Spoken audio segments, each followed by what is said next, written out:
ஓம் சக்தி, ஓம் ஆதிபரா சக்தி, ஓம் சக்தியே, மறுவூர் அரசியே, நல்லதே நினைப்போம், நல்லது மட்டுமே நினைப்போம். சக்தி வாக்கு பிள்ளைகளுக்கு இந்த ஆதி சக்தியின் ஆசீர்வாதம் என்றுமே முழுமையாக கிடைக்கும். உன் தாயானவள் உன் குலதெய்வ வாக்கினை அல்லவா உனக்கு கொண்டு வந்திருக்கின்றேன். நீண்ட நாட்களுக்கு பிறகு உன்னுடைய குலதெய்வத்திடம் இருந்து உனக்கான நல்ல செய்தி ஒன்று வந்திருக்கிறது. என் தங்கமே, இந்த நல்ல நாளில் உன் குலதெய்வம் உனக்கு நல்ல வாக்கு தர வேண்டும் என்று நினைக்கிறார்கள். அதற்கு அவர்கள் தேர்ந்தெடுத்திருப்பது உன் தாயானவள் என்னைத்தான். என் தங்கமே, அவர்கள் உன்னிடத்தில் பேச வேண்டும் என்று நினைத்த விஷயம் உன்னுடைய வாழ்க்கை சம்பந்தமானதுதான், வேறெதுவும் கிடையாது. என் பிள்ளையே, நீ உன் வாழ்க்கையில் நடக்கின்ற ஒவ்வொரு நிகழ்வுகளையும் இந்த தாயானவள் நான் வந்து பார்ப்பதற்கு முன்பாக அவர்கள் பார்க்க தொடங்கி விடுகிறார்கள் அல்லவா? அவர்கள்தானே முதன்மையானவர்கள். நீ என்ன நிகழ்வுகளை இல்லத்தில் நடத்தினாலும், உன் வாழ்க்கையில் என்ன நடந்தாலும் அது யாருக்கு தெரிகின்றதோ இல்லையோ, உன்னுடைய குலதெய்வத்திற்கு சர்வ நிச்சயமாக தெரியும் என்பதில் எந்த ஒரு மாற்று கருத்தும் கிடையாது. இந்த தாயானவள் நானே உன் குலதெய்வத்திற்கு பின்னால் உன்னை காண வர முடியும் என்பதை நீ புரிந்து கொள்ள வேண்டும். உனக்கு என்ன கஷ்டம் வந்தாலும், உனக்கு என்ன பிரச்சனைகள் வந்தாலும், உன்னை தேடி முதலில் வருவது உன்னுடைய குலதெய்வம் என்பதில் எந்த ஒரு மாற்று கருத்தும் கிடையாது. என் தங்கமே, உன்னுடைய குலதெய்வம் உன் கஷ்டங்களை எல்லாம் முன்னின்று காண்கின்றார்கள். அவர்கள் தருகின்ற வாக்கினை ஒருபொழுதும் நீ தவறவிட்டு விடக்கூடாது. ஏனென்றால் என் பிள்ளையே, உன்னுடைய வாழ்க்கையில் நடக்க இருக்கின்ற எல்லா விஷயங்களையும் தெரிந்து வைத்திருப்பவர்கள் அவர்கள்தான். நிச்சயமாக உனக்கு அதற்கான நல்ல தீர்வினையும் கொண்டு வந்து சேர்ப்பார்கள் என்பதில் எந்த ஒரு சந்தேகமும் வேண்டாம். உன்னுடைய பிரச்சனைகளுக்கெல்லாம் முதலில் தீர்வு அவர்களிடம்தான் அதிகமாக இருக்கும். அவர்கள் சொல்கின்ற எல்லா விஷயங்களையும் உன் அம்மா நான் அப்படியே உன் வாழ்க்கையில் நடத்தி கொடுப்பேன். நான் தனித்து நின்று எதையும் உன் வாழ்க்கையில் செய்வது கிடையாது. உன் குலதெய்வத்திடம் இருந்து கருத்து கேட்டுதான் உன் வாழ்க்கையில் என்ன நடத்த வேண்டும் என்ற முடிவுகளை நான் எடுக்க முடியும். இது நாள் வரையிலும் உன் வாழ்க்கையில் நீ எத்தனையோ வேதனைகளை அனுபவித்திருப்பாய், எத்தனையோ கஷ்டங்களை கண்டிருக்கின்றாய், எத்தனையோ சோதனைகளையும் நீ கண்டிருக்கின்றாய். பல சோதனைகளை கண்டு இந்த வாழ்க்கையில் நீ வெற்றி பெறக்கூடிய சூழ்நிலையை இப்பொழுதுதான் உணர தொடங்கி இருக்கின்றாய். அதனால்தான் இன்று உன்னுடைய குலதெய்வத்தின் வாக்கினை நான் கொண்டு வந்திருக்கின்றேன். என் அன்பு பிள்ளையே, இந்த நல்ல நாளில் குலதெய்வத்தின் வாக்கு கிடைப்பது என்பது அத்தனை சாதாரண விஷயம் கிடையாது. என் தங்கமே, அதனால் உனக்கு கிடைக்கும் பொழுது அதனை நீ சரியாக உன் வாழ்க்கையில் பயன்படுத்திக்கொள் என்றுதான் அம்மா சொல்கின்றேன். என்றென்றைக்கும் உனக்கு நல்ல ஆசீர்வாதங்களை வழங்கி கொண்டு இருக்கின்றார்கள். அவர்களை நீயே வேண்டாம் என்று தள்ளி நிற்க சொன்னாலும் அவர்கள் உன்னை விட்டு ஒரு அடி கூட விலகி நிற்பது இல்லை என்பதை நீ புரிந்து கொள்ள வேண்டும்.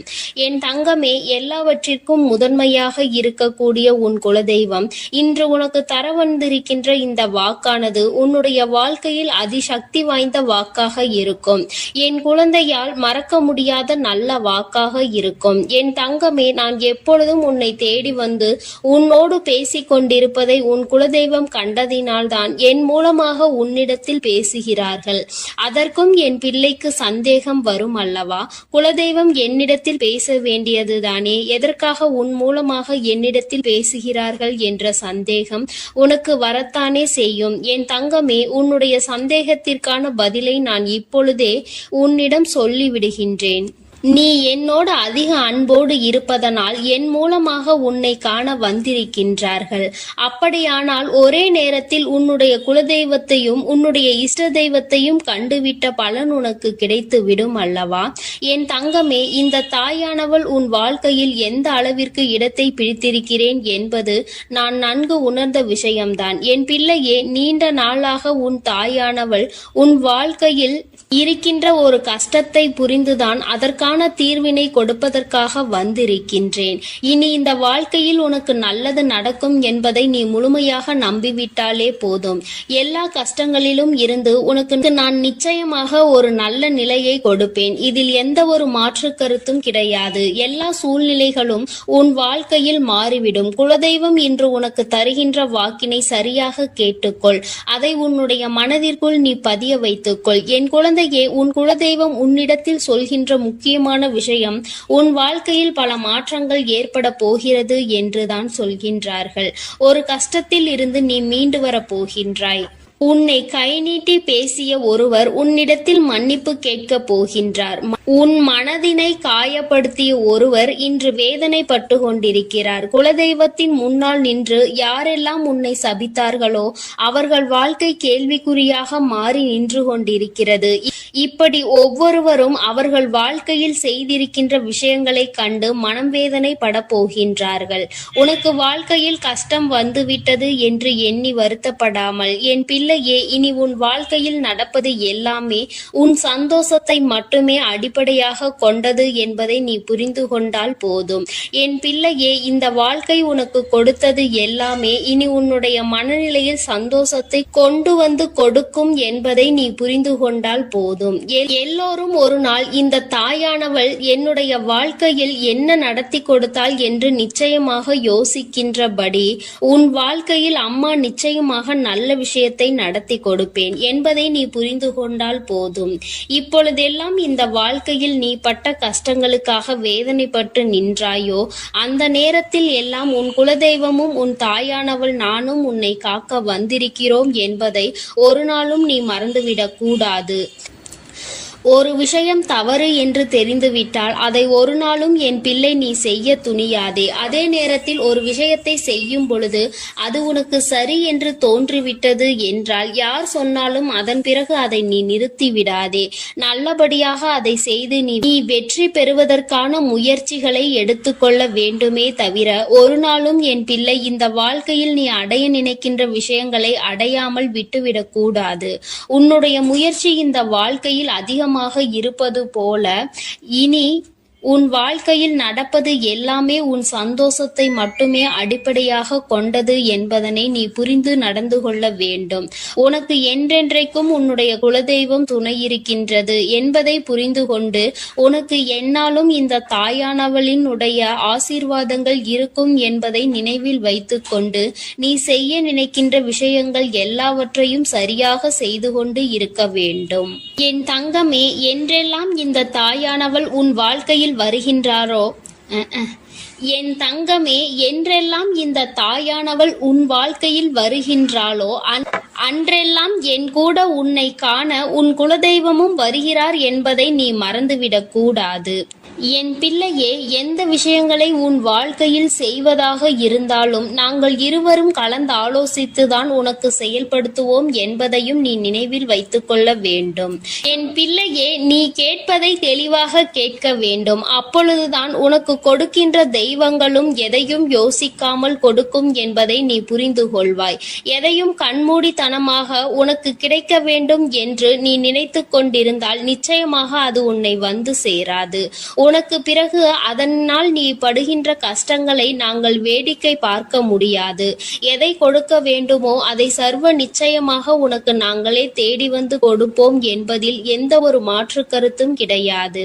என் தங்கமே, இந்த வாழ்க்கையில் உனக்கு நடந்துவிட்ட எல்லா விஷயங்களிலும் இருந்து நீ நல்லபடியாக மீண்டு வர போகின்றாய்.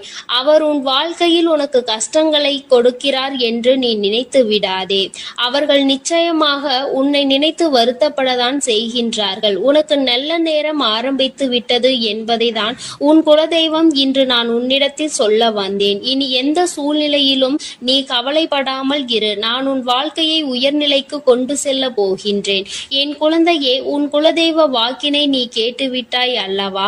உன்னோடு இருந்து உன் வாழ்க்கையை உயர்த்துவதற்காக அவர்கள் வந்திருக்கின்றார்கள். இனி ஒருபோதும் என் பிள்ளை நீ தடம் புரண்டு சென்று விடாதே. நல்லது நடக்கின்ற நேரத்தில் உன் குலதெய்வம் உன்னை காண வந்திருக்கிறது என்றால் என் பிள்ளையே, இனி இந்த வாழ்க்கையில் என்றென்றைக்கும் உனக்கு சந்தோஷம் மட்டுமே நிலைத்திருக்க போகிறது என்பதை நீ புரிந்து கொண்டு விட்டால் போதும். என் அன்பு பிள்ளைக்கு இந்த தாயானவளினுடைய ஆசீர்வாதங்களும் உன் குலதெய்வத்தினுடைய ஆசீர்வாதங்களும் எப்பொழுதும் முழுமையாக கிடைக்கும். என் தங்கமே, அதனால் நீ எதற்காகவும் கலங்காதே, எதை நினைத்தும் வருந்தாதே. நீ நல்லதையே நினைத்தால் உன் வாழ்வில் எல்லாம் உனக்கு நல்லதாக மட்டுமே நடக்கும். என் அன்பு பிள்ளையே, உன்னை கண்ணீர் சிந்த வைத்தவர்கள் கண்கலங்கி நிற்கப் போகின்றார்கள். என் தங்கமே, இன்று இந்த தாயானவள் உன்னுடைய குலதெய்வ வாக்கினை கொண்டு வந்திருக்கின்றேன். குலதெய்வ வாக்கை தவிர்த்து விடாதே. ஏனென்றால் உன்னுடைய மிகப்பெரிய கேள்விக்கு உன் குலதெய்வத்திடம் இருந்து உனக்கு பதில் வந்திருக்கின்றது. என் தங்கமே, இன்று இந்த தாயானவள் உன்னை தேடி வந்து உனக்கான நல்ல வாக்கினை கொண்டு வந்ததற்கு மிகவும் முக்கியமான காரணம் என்ன தெரியுமா? என் பிள்ளைக்கு மனதில் இருக்கின்ற ஒரு மிகப்பெரிய குழப்பத்திற்கு தீர்வினை கொண்டு வந்து சேர்க்க வேண்டும் என்பதுதான். நான் இங்கே கண்ணீர் சிந்துகிறேன், யாருக்கும் எந்த துரோகத்தையும் செய்யாமல். ஆனால் என்னை கண்ணீர் சிந்த வைத்தவர்கள், என்னை மனம் வருந்த வைத்தவர்கள் அங்கே நிம்மதியாக இருப்பதற்கு என்ன காரணம் தாயே என்று என் பிள்ளை நீ என்னை பார்த்து கேட்கின்றாய் அல்லவா? இந்த கேள்விக்கு உனக்கு நான் பதில் கொடுக்க வேண்டும் அல்லவா? என் குழந்தையே, நீ எத்தனையோ கண்ணீர் சிந்தினாய். சரி, நீ இப்படி கண்ணீர் சிந்துவதற்கு யார் காரணம் என்று ஒரு நொடி உணர்ந்து பார்த்தாயா? உண்மையாகவே நீ இப்பொழுது சிந்திய இந்த கண்ணீருக்கு அவர்கள் உண்மையில் தகுதியுடையவர்கள் தானா? அவர்கள் பேச்சுக்கு நீ மதிப்பு கொடுத்தது நியாயம்தானா என்பதை முதலில் நீ தெளிவாக புரிந்து கொண்டிருந்தால் உனக்கே பாதி பதில் அப்பொழுதே கிடைத்திருக்கும். சரி, அவர்கள் சொல்வதை சொல்லிவிட்டார்கள், நீயும் அழுவதை அழுது விட்டாய். இப்பொழுது உன் குலதெய்வம் இதற்கு பதில் சொல்ல வந்ததற்கு காரணம் என்ன தெரியுமா? இது உன் குலதெய்வத்தின் வார்த்தைகளுக்கு உன் வாழ்க்கையில் இடம் கொடுக்க வேண்டிய காரியமாக மாறிவிட்டது. ஏனென்றால் இந்த பிரச்சனைகள் உன் குலத்தில் இருக்கின்ற பிள்ளைகளுக்கு இடையே ஆனது. குலதெய்வம் 2 பேருக்குமே தெய்வமாக உனக்கு இருக்கலாம், அவர்களுக்கு இல்லாமலும் போகலாம். ஆனால் உன் குலதெய்வம் அப்படி அல்ல. இருவருக்குமே உன் குலதெய்வம் ஒன்று என்பதனால் இப்பொழுது அவர்கள் இதற்கு பதில் தர வேண்டிய கட்டாயம் வந்துவிட்டது. நீ சிந்திய கண்ணீர் அவர்கள் மனதை அல்லவா ரணமாக்கி விட்டது. நீ தேவையோடுதான் கண்ணீர் சிந்தினாய், தேவையில்லாமல் கண்ணீர் சிந்தவில்லை. இதுவெல்லாம் அவர்களுக்கு நன்றாக தெரியும்.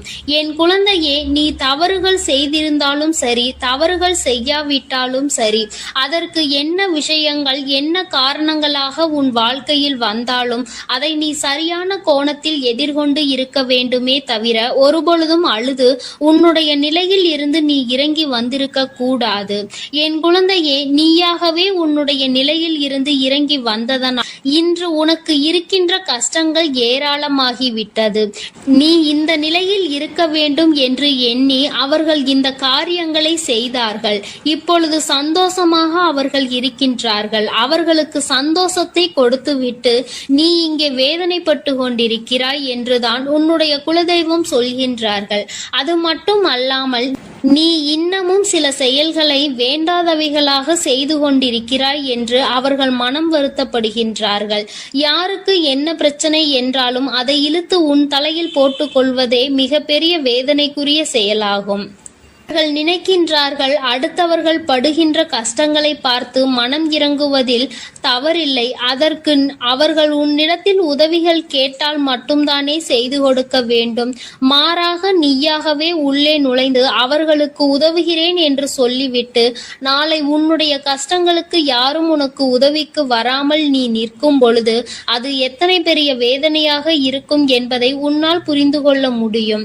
அதற்காக கைமாறு கருதாமல் உதவி செய்ய வேண்டும் என்று சொல்லி இருக்கின்ற பொழுது நீ உதவிகளை செய்யக்கூடாது என்று சொல்கின்றேனே என்று என் பிள்ளை நீ நினைக்கலாம். என் தங்கமே, வாழ்க்கையில் இப்பொழுதெல்லாம் பல மாற்றங்கள் வந்துவிட்டது. முன்பு போல இப்பொழுது இருக்கின்றவர்கள் எல்லாம் இல்லை. ஒரு உதவியை செய், அதற்கு கைமாறு எதிர்பார்ப்பது மட்டும் அல்லாமல் அந்த உதவிகளை செய்தவர்களுக்கே குழி தோண்ட நினைப்பதுதானே இப்பொழுது இருக்கின்ற மனிதர்களின் மனநிலையாக இருந்து கொண்டிருக்கிறது. அடுத்தவர்கள் வாழ்க்கையில் கெடுதல் நினைக்க ஒருவரும் ஒரு அளவு கூட சிந்திப்பது கிடையாது. யாருக்கு வேண்டுமானாலும் என்ன வேண்டுமானாலும் செய்ய நினைக்கிறார்கள். அதனால் அவர்கள் நினைக்கின்ற விஷயங்கள் எல்லாம் சரிதான் என்று எல்லாவற்றையும் விட்டுவிடக் கூடாது என்றுதான் உன் குலதெய்வம் சொல்கின்றார்கள். வேண்டியவர்கள் வேண்டாதவர்கள் என்றெல்லாம் இப்பொழுது கிடையாது. உண்மையில் எவரினுடைய வார்த்தைகள் உனக்கு ஆறுதலையும் அன்பையும் கொடுக்கின்றதோ அவர்கள் மட்டுமே உனக்கு வேண்டிய யாருடையவர்கள், உனக்கு யாருடைய வார்த்தைகள் உனக்கு வேதனைகளை அதிகமாக கொடுக்கின்றதோ அவர்கள் உனக்கு வேண்டாதவர்கள். இப்பொழுதெல்லாம் இப்படிதான் உனக்கு இருக்கின்ற உறவுகளை கணிக்க வேண்டுமே தவிர ஒருபொழுதும் நீ உறவுகள் என்று எண்ணி தேவையில்லாத நட்புகளை வளர்த்து கொள்ளாதே. என் பிள்ளையே, தெரியாதவர்கள் கூட ஓடி வந்து உதவிகளை செய்து கொடுத்து விடுவார்கள். தெரிந்தவர்கள் இங்கே உதவிகளை செய்வது கிடையாது. தெரிந்தவர்கள்தான் அடுத்தவர்களுக்கு உதவிகளை செய்தால் எங்கே அவர்கள் வாழ்க்கையில் முன்னேற்றம் வந்துவிடுமோ என்று எண்ணி அதை செய்ய மறுக்கின்றார்கள். என் தங்கமே, இதையெல்லாம் இனிமேல் உன் வாழ்க்கையில் நடக்க இருக்கின்ற விஷயங்கள். அதனை உனக்கு புரிய வைக்க வேண்டும். அதன் பிறகாவது என் பிள்ளை இந்த வாழ்க்கையில் என்ன நடந்து கொண்டிருக்கிறது என்பதை புரிந்து கொண்டு அதற்கு ஏற்றது போல நீ வாழவும் தொடங்கி விடுவாய். இனியும் இந்த சூழ்நிலைகள் இப்படியே இருக்கும் என்றால் நீ உன்னுடைய மனநிலையில் மாற்றங்களை கொண்டு வர வேண்டும். நான் இப்படிதான் இருப்பேன், இப்படிதான் வேதனையை அனுபவிப்பேன் என்றால் யாராலும் உன்னை எதுவும் செய்துவிட முடியாது அல்லவா? உன்னுடைய குலதெய்வம் அதை தான் சொல்லி அங்கே வேதனைப்பட்டு கொண்டிருக்கின்றார்கள். அதனால் என் குழந்தையே, இனி ஒருபொழுதும் இந்த வாழ்க்கையில் உனக்கு கிடைத்த கஷ்டங்களை எண்ணி வேதனைப்படாமல் இனி உன்னுடைய வாழ்க்கையில் உன்னை தூக்கி நடத்துகின்ற தெய்வமாக நான் இருப்பேன் என்பதை நீ மனதில் வைத்து கொண்டு உனக்கு செய்கின்ற விஷயங்களை எல்லாம் பார்த்து நீ கணக்கில் எடுத்துக்கொள்ள வேண்டாம். யாரை விட்டுவிட வேண்டும் என்பது உன்னுடைய கையில் தான் இருக்கிறது. எல்லாவற்றிற்கும் மேலாக இந்த வாழ்க்கை உனக்கு கொடுக்க நினைத்த சோதனைகளை எல்லாம் நீ கடந்து வந்து யார் உன்னை அள வைத்தார்களோ அவர்கள் முன்னிலையில் நீ வாழ்ந்து காட்ட வேண்டும். உன் குலதெய்வம் இன்னொன்றையும் சொல்லி இருக்கின்றார்கள். உன்னை கண்ணீர் சிந்த வைத்தவர்கள் அங்கே மிகுந்த மனவேதனைக்கு ஆளாகி நிற்கப் போகின்றார்கள். அடுத்தவர்களுக்கு வேதனையை கொடுப்பதற்கு முன்பாக சற்று சிந்தித்து இருந்தால் இன்று அவர்கள் நல்ல நிலைக்கு வந்திருப்பார்கள். ஆனால் அவர்கள் இன்று உன் குலதெய்வத்தின் கையால் தண்டனை பெறுவதற்கு தயாராக நிற்கின்றார்கள். இனியாவது இந்த வாழ்க்கையை பற்றிய கவலை மற்றவர்கள் மீது செலுத்தாமல் உனக்கு நல்லபடியாக இருக்கும் என்பதை நீ மனதார நம்பிவிட்டால் போதும். எப்பொழுதுமே உனக்கு மன நிம்மதி கிடைக்கும். உன் குலதெய்வம் உனக்கு துணையாக இருக்கின்றது. உன் குலத்தில் இருக்கின்றவர்கள் தானே என்று அவர்கள் யாரையும் விட்டுவிடுவதில்லை. அவர்கள் தவறு செய்கின்றவர்களுக்கு தண்டனை என்ற ஒன்று எப்பொழுதும் கிடைத்தே தீரும் என்றுதான் சொல்கின்றார்கள்.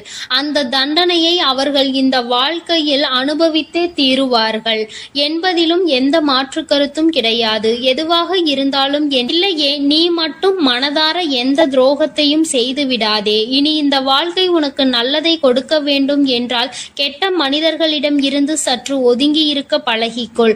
அவர்களை பற்றி தெளிவாக புரிந்து கொண்டு அவசரப்பட்டு நீ அழுது உன்னுடைய பலவீனத்தால் உன் சந்தோஷத்தை நீயே இழந்து விடாதே. என் அன்பு பிள்ளைக்கு இந்த தாயானவளினுடைய ஆசீர்வாதங்களும் உன் குலதெய்வத்தினுடைய ஆசீர்வாதங்களும் எப்பொழுதும் முழுமையாக கிடைக்கும். என் தங்கமே, அதனால் நீ எதற்காகவும் கலங்காதே, எதை நினைத்தும் வருந்தாதே. நீ நல்லதையே நினைத்தால் உன் வாழ்வில் எல்லாம் உனக்கு நல்லதாக மட்டுமே நடக்கும். என் அன்பு பிள்ளையே, இன்று உன்னுடைய குலதெய்வத்திடம் இருந்து ஒரு முக்கியமான செய்தியோடு வந்திருக்கிறேன். அவர் உன்னுடைய வாழ்க்கை சம்பந்தமான ஒரு செய்தியினை தான் கொண்டு வந்திருக்கிறார். என் தங்கமே, என் மூலமாக அதனை உனக்கு தெரிவிக்க வேண்டும் என்று அவர்கள் ஆசைப்படுகின்றார்கள். ஏனென்றால் இந்த வராகியாகிய என்னுடைய ஆசீர்வாதங்களும் என்னுடைய உதவியும் சேர்ந்து உனக்கு கிடைக்க வேண்டும் என்று அவர்கள் நினைக்கின்றார்கள். அதனால்தான் என் மூலமாக உனக்கு அதனை தெரிவிக்க நினைக்கின்றார்கள். என் குழந்தையே, உன்னுடைய வாழ்க்கை இன்றிருக்கின்ற சூழ்நிலையை பார்த்து அவர்கள் மிகுந்த மனவேதனை அடைகின்றார்கள். ஏனென்றால் தேவையில்லாத அர்த்தமில்லாத கோபங்களினால் உன்னுடைய வாழ்க்கை இன்று தலைகீழாக மாறி கிடக்கின்றது. உன்னுடைய உண்மையான அன்பினை ஏற்றுக்கொள்ள முடியாமல் அதற்கு மதிப்பு கொடுக்காமல் தேவையில்லாத கோபதாபங்களால் உன்னை பிரிந்து உன்னுடைய உறவுகள் இருந்து கொண்டிருக்கிறது. என் தங்கமே, உன்னுடைய குலதெய்வம் இவற்றை எல்லாம் பார்த்து கொண்டுதான் இருக்கிறது. அவர்களுக்கு தெரியும் அல்லவா யார் மீது தவறு இருக்கின்றது, யார் மீது தவறு இல்லை என்று. என் தங்கமே, உன் மீது தவறு இல்லை என்பதை அவர்கள் நன்றாக புரிந்து கொண்டுதான் இப்பொழுது உன்னோடு பேச, உனக்கு நல்ல வாக்கு கொடுக்க, உன் மனதிற்கு நல்ல ஆறுதல் கொடுக்க வந்திருக்கின்றார்கள். உன்னுடைய மனதில் இருக்கின்ற வேதனைகளை அவர்களை விட வேறு யாராலும் உணர்ந்து கொள்ள முடியாது. உன்னுடைய குலத்தினை காக்கின்ற தெய்வம் இன்று நீ உன்னுடைய குலத்தோடு ஒன்றுபட்டு இல்லாமல் பிரிவினையில் இருப்பதைக் கண்டு அவர்கள் சிறிது மனவேதனையில் இருந்து கொண்டுதான் இருக்கின்றார்கள். ஆனாலும் உன் மீது தவறு இல்லை, உன்னை சுற்றி இருப்பவர்கள் மீதுதான் தவறு இருக்கின்றது. நயவஞ்சகத்தால் உன்னை வீழ்த்த நினைத்தவர்களை தான் நீ விட்டு பிரிந்திருக்கிறாய் என்பதும் அவர்களுக்கு நன்றாக தெரியும். அதனால்தான் அந்த நயவஞ்சகர்களை விட்டு உன்னிடம் பேசுவதற்காக ஆசைப்படுகின்றார்கள். என் குழந்தையே, அவர்கள் சொன்னதை நான் உன்னிடம் சொல்கிறேன், கேள். என் பிள்ளையே, நீ உன்னுடைய வாழ்க்கையை நல்லபடியாக இந்த தாய் நான் உன்னுடைய குலதெய்வம் அமைத்து கொடுத்தபடி தான் வாழ வேண்டும் என்று ஆசைப்படுகின்றாய். ஆனால் உன்னை சுற்றி இருப்பவர்கள் உன்னை வாழ விடாமல் தடை செய்து கொண்டிருக்கின்றார்கள். நீ என்ன செய்தாலும் உனக்கு இடைஞ்சல்கள் தான் கொடுத்து கொண்டிருக்கின்றார்கள். அவர்கள் என்னை தான் வணங்குகிறார்கள். நான் அவர்களுக்கு நல்ல புத்தியை தான் கொடுத்தேன். ஆனால் அவர்கள் தீய வழியை தான் நாடி செல்கின்றார்கள். நான் எத்தனையோ முறை அவர்களை நல்வழிப்படுத்துவதற்கு பல வாய்ப்புகளை ஏற்படுத்தி கொடுத்து பார்த்தேன். ஆனாலும் அந்த வாய்ப்புகளை அவர்கள் சரியாக பயன்படுத்தி கொள்ளவில்லை. நீ என்ன சொல்வது, நான் என்ன கேட்பது என்பது போல நடந்து கொண்டிருக்கின்றார்கள். என் தங்கமே, உன்னுடைய குலதெய்வம் எனக்கே அவர்கள் இத்தனை மரியாதை தான் வைத்திருக்கிறார்கள் என்றால் உன்னை அவர்கள் எந்த அளவிற்கு நடத்துவார்கள் என்று எனக்கு புரிந்து கொள்ள முடிகிறது. அவர்களினுடைய மனநிலை, அவர்களினுடைய போக்கு எதுவும் உன் தாயானவள் எனக்கு பிடிக்கவில்லை. நான் அவர்களுக்கு கொடுத்த வாய்ப்பினை அவர்கள் தவற விட்டு விட்டார்கள். இனிமேல் நான் உன் குலத்தை காக்கின்ற தெய்வமான அவர்களுக்கான தண்டனையை நான் கொடுக்க வேண்டியதாக இருக்கின்றது. நான் சில தண்டனைகளை மறைமுகமாக கொடுத்து பார்த்தேன். ஆனால் அந்த தண்டனையை அவர்கள் கொஞ்சம் கூட மதிக்கவும் இல்லை.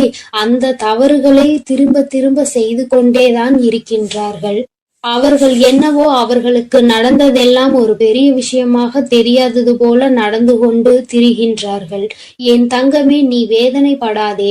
உன்னை சுற்றி உன்னை காயப்படுத்துபவர்களுக்கானது இனிமேல் அவர்கள் கைகளில் வந்து சேரும்.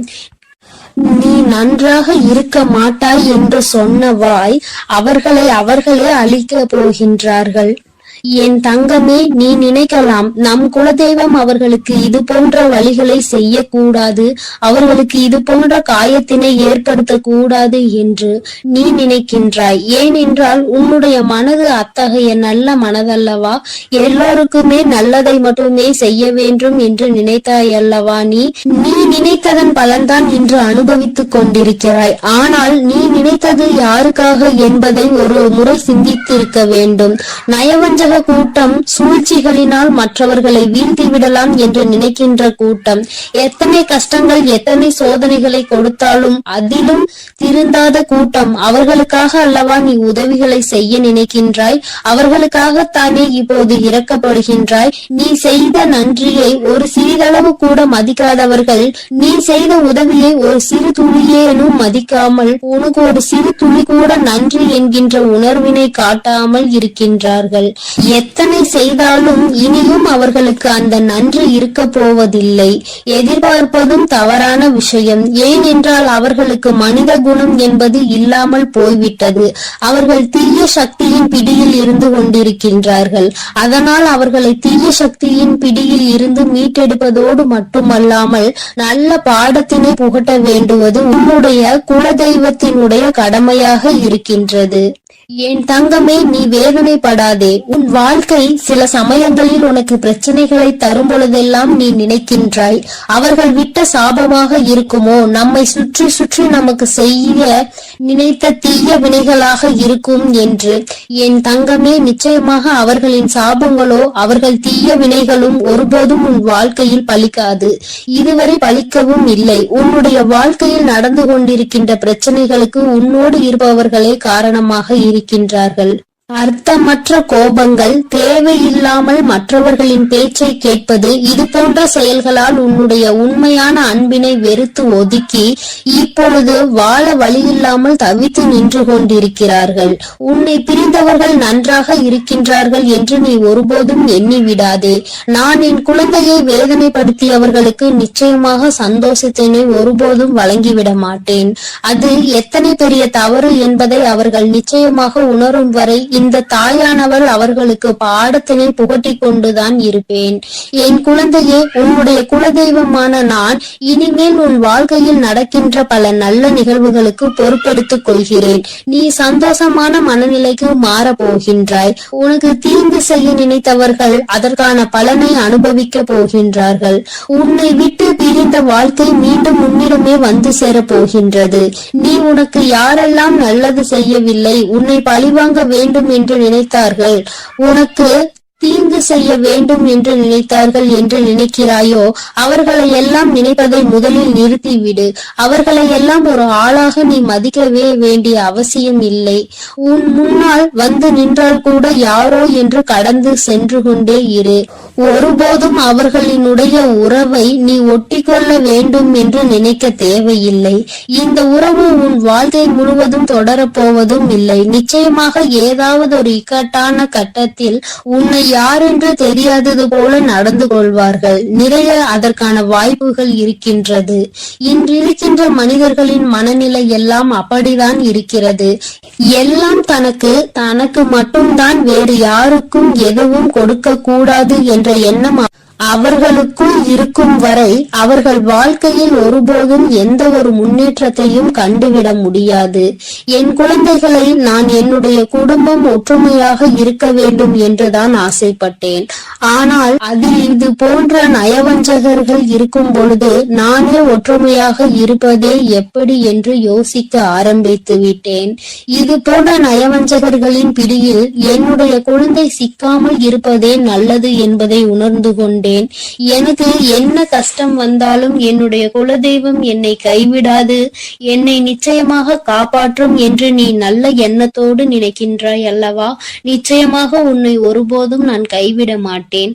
அதே சமயத்தில் உன் குடும்பத்திலேயே இருப்பவரே அவருக்கு நல்லது செய்வேன் என்று நினைத்து கொண்டு அவர் மனதில் எந்த ஒரு நல்ல எண்ணங்களும் இல்லாமல், நேர்மை என்பது துளி கூட இல்லாமல் செயல்களை செய்து கொண்டு இருக்கும் பொழுது ஒருபோதும் என்னுடைய ஆசிகள் அவர்களுக்கு கிடைக்காது. என் தங்கமே, உன்னுடைய குலதெய்வத்தினை வாக்கினை கேட்டாய் அல்லவா? ஒருபோதும் உனக்கு நயவஞ்சகத்தை செய்பவர்கள், உனக்கு துரோகத்தை செய்ய நினைப்பவர்களுக்கு அவர்கள் ஒருபோதும் துணை போகவும் மாட்டார்கள். அவர்களுக்கு எந்த ஒரு நல்ல விஷயங்களையும் செய்து கொடுக்கவும் மாட்டார்கள். உன்னுடைய உண்மையான பக்திக்கு நிச்சயமாக அவர்கள் நல்ல பலனை கொடுப்பார்கள். அதனால் நீ துரோகிகளை நினைத்து வருத்தப்படாதே, அவர்களை நினைத்து வேதனைப்படாதே. என்ன வேண்டுமானாலும் அவர்கள் செய்துவிட்டு போகட்டும். உன்னுடைய குலதெய்வத்தோடு இந்த வராகியும் உனக்காக எப்பொழுதும் நிற்கும் பொழுது நீ எதற்காகவும் வருந்த கூடாது. அவரவர் செய்கின்ற காரியங்களுக்கான பலனை நிச்சயமாக அவரவர்களே அனுபவிப்பார்கள். அவை எல்லாம் இனி உன் கண் முன்னே நிகழும் என்பதில் எந்த ஒரு மாற்று கருத்தும் கிடையாது. தன்னுடைய வினையை தானே சுமந்து விட்டு செல்லட்டும். நீ இது போன்ற மனிதர்கள் இடையே ஒருபோதும் பழக்கத்தை வைத்துக் கொள்ள வேண்டாம். இனியும் இந்த நட்பு தொடருவதனால் எந்த ஒரு பயனும் இல்லை என் செல்ல குழந்தையே. அதனால் நீ கவனமாக இரு. நானும் உன் குலதெய்வமும் எப்போதும் உன்னோடே இருக்கிறோம். நீ எதற்காகவும் கலங்கி நிற்க வேண்டாம். நான் உங்களோடு இருந்து உங்களை எப்பொழுதும் வழிநடத்தி சென்று கொண்டேதான் இருக்கிறோம். என் அன்பு குழந்தைக்கு இந்த ஆதிபரா சக்தியின் அன்பும் ஆசீர்வாதமும் முழுவதுமாக கிடைக்கும். ஓம் சக்தி, ஓம் ஆதிபரா சக்தி.